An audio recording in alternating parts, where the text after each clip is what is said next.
తెలంగాణ ప్రజలందరికీ నమస్కారం. మనము మొన్న 20వ తారీఖున తెలంగాణ ఫైనాన్స్ సెక్రటరీ రిటైర్మెంట్ నిధుల మళ్లింపుపై కాకు ఫిర్యాదు చేయడం జరిగింది. దాన్ని కొంతమంది తెలంగాణకు సంబంధించిన కేంద్ర నాయకులు మరి ఒక రెండు పత్రికల్లో కానీ సోషల్ మీడియాలో వాళ్ళ దృష్టికి తీసుకువెళ్ళిన తర్వాత వాళ్ళు అసలు ఈయనకు స్టాండ్ లేదు, ఈయన రిటైర్మెంట్ ఉద్యోగి కాదు, బక్క జడ్సన్ అని చెప్పి ఢిల్లీలో చేసిన ఫిర్యాదును మరి వాళ్ళు దాన్ని కొంచెం తాత్సారం చేసి ఈ రోజున మరి అక్కడ టేబుల్ పైకి రావడం జరిగింది. మొత్తానికి కాగ్ మన ఫిర్యాదును స్వీకరించి మరి దాన్ని ఈరోజు నేను లెఫ్ట్ సైడ్లో పెట్టిన మరి హైదరాబాద్లో ఉన్నటువంటి ప్రిన్సిపల్ అకౌంటెంట్ జనరల్ గారికి ఆయన పేరు కూడా పెట్టిండు, చందా మధుకర్ పండిత్ అన్నట్టు ఆయనకు ఈరోజు అకౌంటెంట్ జనరల్ ఏఈ తెలంగాణ ఈయనకు పంపడం, ఈయనకు ఫార్వర్డ్ చేయడం జరిగింది. అని అంటే నేను రేపు కానీ ఎల్లుండి కానీ ఆయన స్వయంగా కలిసి ఒక డాక్యుమెంటేషన్ కూడా ఇస్తా. ఈరోజు ఏం చేసినా కానీ న్యాయం ఏదనేది, ధర్మం ఏందనేది ఈరోజు ఎవరు సత్యం మాట్లాడుతుండ్రు, ఏది కరెక్ట్గా ఉన్నారు అని చెప్పేసి ఈరోజు అందరూ మోసం చేసినప్పటికీ దేవుడు అంటే ఆయన ఉన్నారు, ఖచ్చితంగా న్యాయం జరుగుతుంది. ఎందుకంటే ఇవాళ ఇంకా ఇద్దరు పోలీస్ ఆఫీసర్లు మరణించారు, ఇంకా ఇద్దరు పోలీస్ ఆఫీసర్. నిన్న ఒక టీచర్ చనిపోయింది కదా, సులేచన టీచరు మల్కాజీలో చనిపోయింది. మరి నిన్నటి దినానే ఒక ఎస్ఐ గారు కూడా మరి సంగారెడ్డిలో చనిపోయాడు. మరి ఇప్పుడే వచ్చిన ఇంకొక వార్త ఏంటంటే ఇంకొక ఎస్ఐ గారు కూడా మరణించడం జరిగింది. మొత్తానికి ఇంకొక ఆయన నేను వాళ్ళ ఫొటోస్ చూపెడతా. ఇది అంటే వీళ్ళ ఎవ్వరు కూడా మరణాలు ఒట్టిగా పోవు, ఈరోజు ఎవరి మరణాలు ఒట్టిగానే పోవు. ఈయన పేరు బ్రహ్మయ్య గారు, ఎస్ఐ, రిటైర్డ్, సంగారెడ్డి జిల్లాకి వెళ్ళి ఉన్నాడు. ఈయనకి ఇప్పటి వరకు గ్రాడ్యుయేటీ రాలేదు. టోకెన్ నంబర్ ఈ పేరుకి వెళ్ళి టోకెన్ నంబర్ వచ్చింది, ఈయన నంబర్ రాలేదు. అయితే ఈయన ఎన్ఐఏకు ఇక్కడికి వెళ్ళి ఒక 100 మందిని చాలా రోజుల క్రితము ఢిల్లీకి ఎన్ఐఏకి పంపినరు డిప్యుటేషన్ మీద. అక్కడ పనిచేసినారు. వీళ్ళ కొంతమందికి అందులో వీళ్ళ కొన్ని పైసలు ఎక్కువ ఇచ్చిండ్రని చెప్పేసి చూపించి వీళ్ళందరినీ కూడా మరి వీళ్ళ రిటైర్మెంట్ బెనిఫిట్స్ ఇచ్చేటప్పుడు పైసలు ఆపినరు. తర్వాత వీళ్ళు కోర్టుకు పోయి కోర్టులో వీళ్ళే గెలిచిన తర్వాత ఎన్ఐఏ అంటే ఎక్కువ పని ఉంటుంది కదా, ఈ టెర్రరిస్టులను వీళ్ళను పట్టుకునేది పని వీళ్ళకు ఉంటుంది కాబట్టి వీళ్ళకి ఎక్కువ ఇది ఇచ్చిండ్రు. తర్వాత వీళ్ళ ఎక్కువ ఇచ్చినామని చెప్పేసి ఆపినరు, సతాయిస్తే వీళ్ళు చాలామంది కోర్టుకు పోయినరు ఈ డిపార్ట్మెంట్. నాకు ఇక్కడికి వెళ్ళి ఒక ఆయన కేరళకు షిఫ్ట్ అయిపోయాడు. కేరళ ఆయన ఒక ఆయన ఇలా పనిచేసిందంట ఎన్ఐఏలో, ఆయన అక్కడికి వెళ్ళిపోయాడు. మా దోస్తు ఇట్లా చనిపోయాడు. ఆయన పేరు బత్తిని బ్రహ్మయ్య గారు నిన్నటి దినాన చనిపోయాడు. ఆయనకి ఇంకా జీపీఎఫ్ రాలే సార్, దయచేసి మీరు ఈయన గురించి మాట్లాడాలని చెప్పిండ్రు. మరి రిటైర్మెంట్ అయిన దాంట్లో బత్తిని బ్రహ్మయ్య గారు చనిపోయారు. ఇంకొక ఎస్ఐ గారు కూడా చనిపోయారు. ఆయన ఫోటో ఎందుకంటే అలా ఎందుకు చూపెడుతున్నా అంటే ఈరోజు ఇంతమంది మరణాలు మీకు ఒక సావులు లెక్క మామూలుగా నంబర్ లెక్కేసుకుంటుంది కావచ్చు పెద్దలు, నంబర్ లెక్క. ఈయన పేరు ఈరోజు కొండాపూర్ బెటాలియన్ నందు పనిచేసినటువంటి ఎండి అఫ్జల్. ఈయన పేరు ఎండి అఫ్జల్ రిటైర్డ్ అయిన ఇన్స్పెక్టర్ గారు స్వర్గస్థులైనారు. వారి ఆత్మకు శాంతి చేకూర్చాలని, అలాగే వారి బంధువు మనోధైర్యం కలిగించాలని కోరుతున్నారు. ఎండి అఫ్జల్ గారు పీపీగా 1980లో కొండాపూర్ బెటాలియన్ నందు పీసీగా భర్తీ అయి అంచెలంచెలుగా ప్రమోషన్ పొందుతూ ఇన్స్పెక్టర్ దాకా వివిధ బెటాలియన్ నందు మరియు బెటాలియన్ హెడ్ క్వార్టర్స్ అయినటువంటి శౌర్య భవన్ నందు చక్కటి విధులు నిర్వహించి పదవీ విరమణ పొంది ఉన్నారు. ఈయన ఇంకొక ఎస్ఐ గారు కూడా మరణించారు.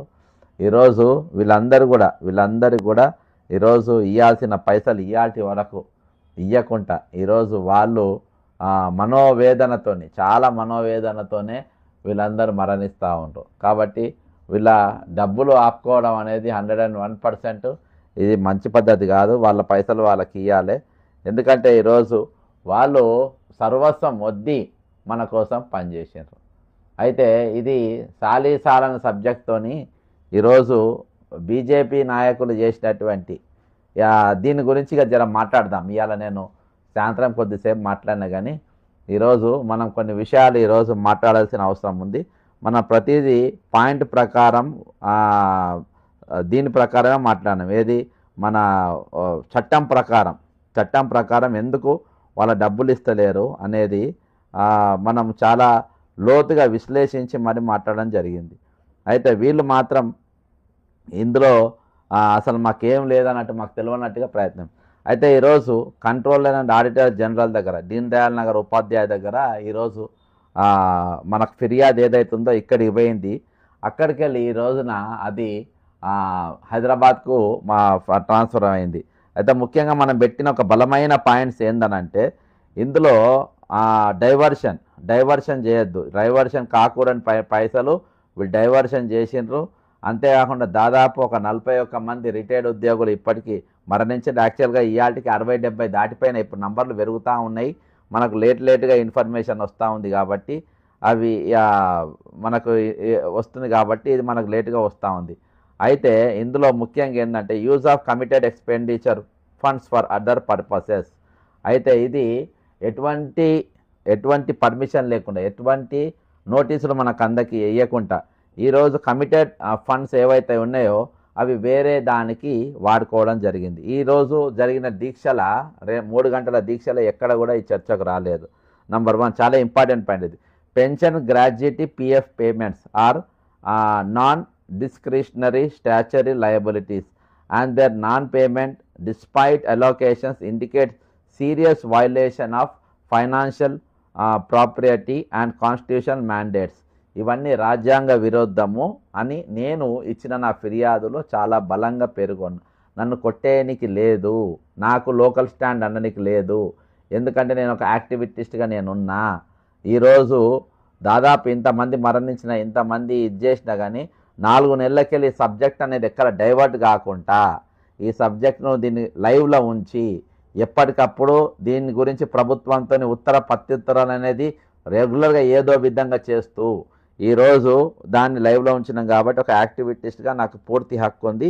దాన్ని వాళ్ళు గుర్తించండి. ఈరోజు గుర్తించి ఇది సీరియస్ కాన్స్టిట్యూషన్ మ్యాండేట్స్, చాలా సీరియస్ యాక్షన్.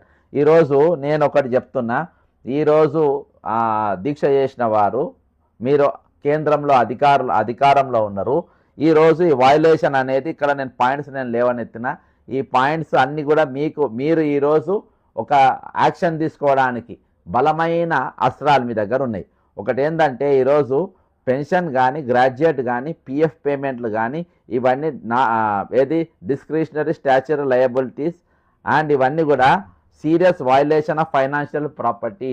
అప్పుడు ఏమవుతుందంటే మీరు డైరెక్ట్ గవర్నర్ గారికి ఒక పిటిషన్ ఇచ్చి ఆయనకెళ్ళి మీరు ఇమీడియట్గా సిబిఐకి కానీ లేకుంటే ఐటీకి కానీ లేకుంటే మీరు ప్రభుత్వానికి వెంటనే సిబిఐకి పంపి వీళ్ళందరి మీద కేసులు ఫైల్ చేయాలి. ఎవరెవరి మీద? ముఖ్యమంత్రి రేవంత్ రెడ్డి గారి మీద, ఫైనాన్స్ సెక్రటరీ మీద, మళ్ళా ఉప ముఖ్యమంత్రి ఫైనాన్స్ మినిస్టర్ మీద, చీఫ్ సెక్రటరీ మీద, ఈ 4 మీద కేసులు పెట్టాలి. సరే పొలిటీషియన్స్ వాళ్ళ మీద సంతకం ఉండాలనుకో, వీళ్ళిద్దరి మీద మాత్రం చీఫ్ సెక్రటరీ ఫైనాన్స్ మీద పక్కా వాళ్ళని అరెస్ట్ చేయాలి. వాళ్ళని అరెస్ట్ ఇమీడియట్గా చేపియాలి. వాళ్ళని అమిత్ షా గారికి ఇమీడియట్గా పంపి మీరు ఇమీడియట్గా వీళ్ళిద్దరిని చీఫ్ సెక్రటరీని ఫైనాన్స్ సెక్రటరీని ఇద్దరిని జైలుకు పంపాలి ఇమీడియట్గా. ఇది 101% కాన్స్టిట్యూషన్ వయలేషన్ అక్కడికి జరిగింది. నేను రాత్రి కూడా చాలా స్పష్టంగా చెప్పిన. ఈరోజు అధికారం మీ దగ్గర ఉంటుంది, కేంద్రంలో పవర్ మీ దగ్గర ఉంటుంది, ప్రధానమంత్రి మీ దగ్గర ఉంటారు, హోంశాఖలు మీ దగ్గర ఉంటాయి, సిబిఐలు మీ దగ్గర ఉంటాయి, ఈడీలు మీ దగ్గర ఉంటాయి, కార్ కంట్రోల్లోనే ఉంటాయి. ఈరోజు వీళ్ళందరినీ పట్టుకొని తీసుకొని బొక్కల పడేయకుండా ఈరోజు మీరు దీక్షలు చేసారు, మీరు ధర్నాలు చేసారు. ఎక్కడిది ఇది? ఎవరి నమ్మయానికి ఎవరిని మోసం చేయడానికి చేస్తుంది? ఇది కమిటెడ్ బడ్జెట్ సార్. ఇది తప్పించుకునేది లేదు. ఇక్కడ వాళ్ళ కమిట్ అయిన బడ్జెట్, దాన్ని వాడడానికి లేదు, దాన్ని డైవర్షన్ చేయడానికి లేదు. ఇది violation of financial rules and constitution provisions. దయచేసి ఇది బీజేపీ లీడర్లందరూ ఫార్వర్డ్ చేయండి వీడియో. ఇప్పటిదాకా సబ్స్క్రైబ్ కాని వాళ్ళు దయచేసి సబ్స్క్రైబ్ కండి. ఈ వీడియో మీరు 101% ఈరోజు బీజేపీ నాయకులకు, బీజేపీ ఎంపీలకు, బీజేపీ ఎమ్మెల్యేలకు అందరు కూడా పంపండి. మీరు వాళ్ళ పంపండి. ఈరోజు ఏదైతే వీళ్ళకి ఇవ్వాల్సిన పైసలు ఈరోజు డైవర్ట్ అన్నాయో అవన్నీ కూడా వయలేషన్ ఆఫ్ ఫైనాన్షియల్ రూల్స్. ఈరోజు వాళ్ళ డబ్బులు శాంక్షన్ అయినాయి అనేది కాగ్ రిపోర్ట్ చెప్తుంది. ఆ పైసలు మరి ఎక్కడి పోయినాయి అనే లెక్క ఈరోజు ప్రభుత్వం చెప్పాలి. వాళ్ళకి చెప్పాలంటే వాళ్ళని తీసుకుపోయి బొక్కలు వేయాలి. ఈ పైసలు ఏం చేసినామని చెప్పేసి వాళ్ళ నోటీసులు పంపి పిలిచి వాళ్ళని ఎంక్వైరీ చేయాలి. ఇవన్నీ కూడా ఏది రాజ్యాంగానికి విరుద్ధంగా జరిగినటువంటి పనులన్నీ ఇవన్నీ. Violation of financial rules and constitution provisions ఇవన్నీ. అయితే the action of state government appear to violate, వీళ్ళు అన్ని సెక్షన్లు రాజ్యాంగంలో ఉన్న ప్రతి సెక్షన్, ప్రతి ఆర్టికల్ వైలేట్ చేసి ఇవేవి అవగాహన లేకుండా ఈరోజు 3 ఎమ్మెల్సీలు దీక్షకు కూర్చున్నారు. 3 ఎమ్మెల్సీలు ఈరోజు ఇవన్నీ అవగాహన లేకుండా ఏ విధంగా వాళ్ళకి దీక్షకు కూర్చోబెడతారు. ఈరోజు ఒకటి ఇది రాజకీయాలు చేయాలని, లోకల్ బాడీ ఎలక్షన్స్ వస్తున్నాయి, ఇటు రాజకీయం చేయాలి, వీటిని మనం వాడుకోవాలనే ఒక దురుద్దేశంతో కూర్చుని ఇంతకు మించి ఏం లేదు. ఒకటి the actions of state government appear to violate, ఒక సెక్షన్ ఏంది కొట్టండి మీరు, article 266 and 204 of the Constitution of India, Consolidated Fund and Appropriation, ఇది వైలేట్ అయింది. జనరల్ ఫైనాన్షియల్ రూల్స్ ఏం చెప్తుంది, GFR Telangana pension rules and GPF rules, article 300-A, right to property, principle laid down by the Honorable Court in DS Nakara vs. Union of India and State of Kerala vs. Padmanabhan Nair. ఇవన్నీ కూడా నేను చాలా స్పష్టంగా నా పిటిషన్లో నా నివేదికలో నా ఫిర్యాదునిచ్చిన. Failure to act on audit communications, ఇప్పుడు ఈ పైసలన్నీ కూడా ఎక్కడిపోయినా ఏడ దొబ్బేసిండ్రు, దేనికి డైవర్ట్ చేసిండ్రు ఈ గజ దొంగలు. ఈ దొంగలు దేనికి చేసిండ్రు, ఏ కమిషన్లు వచ్చడానికి ఇచ్చిండ్రు, ఏడ దిగమింగిరని ఈ దొంగలను ఆడిట్ చేసి పట్టుకోవాలి. వీళ్ళను బీజేపీ నాయకులు చేయాల్సింది ఏంటంటే మీరు ధర్నాలు చేయొద్దు, వీళ్ళని పట్టుకొని జైల్లో పెట్టాలి. మీరు జైల్లో పెట్టేయాలి. మీ అమిత్ షాకు చెప్పి, మీ సిబిఐకి చెప్పి, మీ ఈడీకి చెప్పియాలి. మా దగ్గర ఏం పవర్ లేనట్టుగా మీరు పోయి అక్కడ కూర్చుంటారు. మీరు పోయి ఇందిరా పార్క్ అక్కడ దీక్షలు కూర్చుంటారు. మీరు దీక్ష కూర్చుంటారు, దండలేసుకొని మీరు కూర్చొని 3 గంటలు లేచి వెళ్ళిపోతారు. బ్రేక్ఫాస్ట్ 11:30 కూర్చుంటారు, 2:30కు పీకుతారు. అంటే ఎవరు గమనిస్తలేరు అనుకుంటుర్రా? Failure to act on audit communications అంటే ఆడిట్ చేయకుండా ఎట్లా? ఈరోజు ఆడిట్ అనేది జరగాలి కదా, ఈరోజు ఆడిట్ డిమాండ్ చేయాలి కదా. ఈరోజు జరిగిన చర్చలు ఎక్కడ కూడా ఇవే పాయింట్ కూడా మాట్లాడలేదు.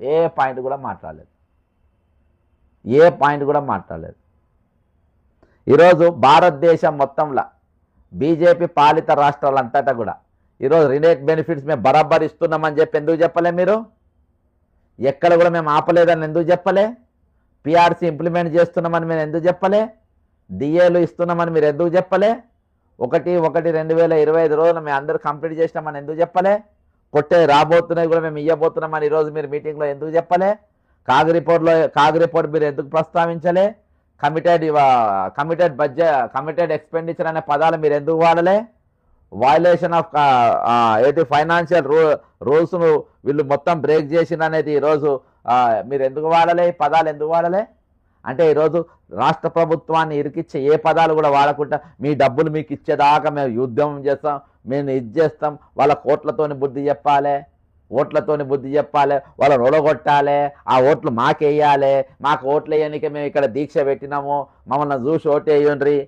ఇదా? అంటే దాదాపు 60 మంది చచ్చిపోయిన తర్వాత, 60 మంది ఆ పైసలను డైవర్ట్ అయినని తెలిసిన తర్వాత, రోడ్లపైకి మీకు ఎక్కిన తర్వాత ఈరోజు ఎమ్మెల్సీలైన మీకు తెలిసిందా? ఈరోజు మీకు తెలిసిందా? బీజేపీ నాయకులను అడుగుతున్నా, ఈరోజు మీకు తెలిసిందా? అర్థమైందా? ఇవాళ నేను చాలా స్పష్టంగా నా ప్రేయర్ ఉండే, ఏమనుండే కాగ్వారికి, in view of the above we most respectfully request the honourable controller and auditor general of India, okay, order a special audit of pension and retirement benefit funds of the government of Telangana for the period of 2022 to 23 to 2025 to 26 రెండు financial ఇయర్స్లో దాకా. Examine diversion, misutilisation, reappropriation of parking of funds meant exclusively for retirement employees benefits, వాళ్ళకు మాత్రమే ఇవ్వాల్సిన పైసలు ఎటుపోయినాయో మీరు audit చేయాలని చెప్పి ఈ పాయింట్స్ అని ఎవరు మాట్లాడాలి? ఇలా ధర్నా చేసిన వాళ్ళు మాట్లాడాలి. ఇలా ధర్నా చేసిన వాళ్ళు మాట్లాడాలి. ఈరోజు దీక్షలు చేసి 3 గంటల దీక్ష చేసిన వాళ్ళు మాట్లాడాలి.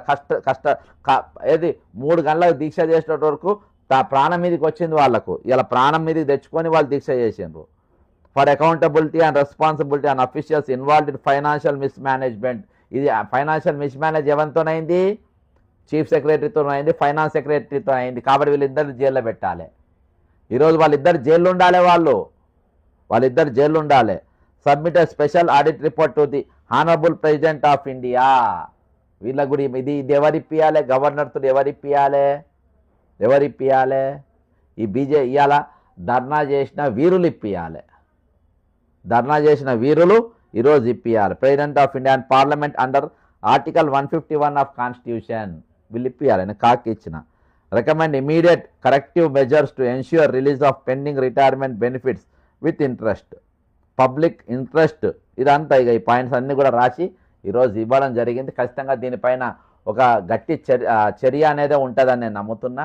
అంతేకాకుండా నేను సాయంత్రం ఈరోజు మొన్నటి దినాన మనం అందరం కలిసిపోయి రేణుకా చౌదరి గారికి మనం ఒక రిప్రజెంటేషన్ ఇచ్చినాము. ఈరోజు మేడం లేదు కానీ వాళ్ళ పిఏ గారు ఉండే, వాళ్ళ పిఏ గారిని నేను వెళ్ళినా, పిఏ గారిని కలిసిన, పిఏ గారిని అడిగినా, సార్ మరి మొన్న వినతి పత్రం ఇచ్చిన మేము ఏం చేసిందనంటే ముఖ్యమంత్రి గారికి డిప్యూటీ చీఫ్ మినిస్టర్కు ఇద్దరు కూడా పర్సనల్గా లెటర్లు ఇద్దరు కూడా పంపడం జరిగింది అని వాళ్ళ పిఏ గారు చెప్పారు.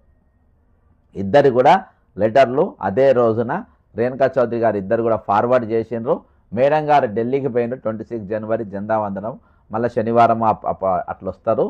కాబట్టి మీరు ఆ సమయంలో వచ్చి తక్కిన విషయాలు మీరు తెలుసుకోండి. కానీ రేణుకా చౌదరి గారు మాత్రం ఇద్దరికి లెటర్స్ పంపిండ్రు. పోయిందని చెప్పేసి ఇన్వార్డ్ రికార్డు ఉంటాయి కదా, అవుట్ గోయింగ్ రికార్డ్, ఆ అవుట్ గోయింగ్ రికార్డులో నాకు అది చూపించారు. వాళ్ళిద్దరి పంపినట్టుగా ఆ రికార్డులో ఇద్దరి కూడా లెటర్స్ అందులో నేను చూసిన, ఇద్దరి కూడా రాసిండ్రు.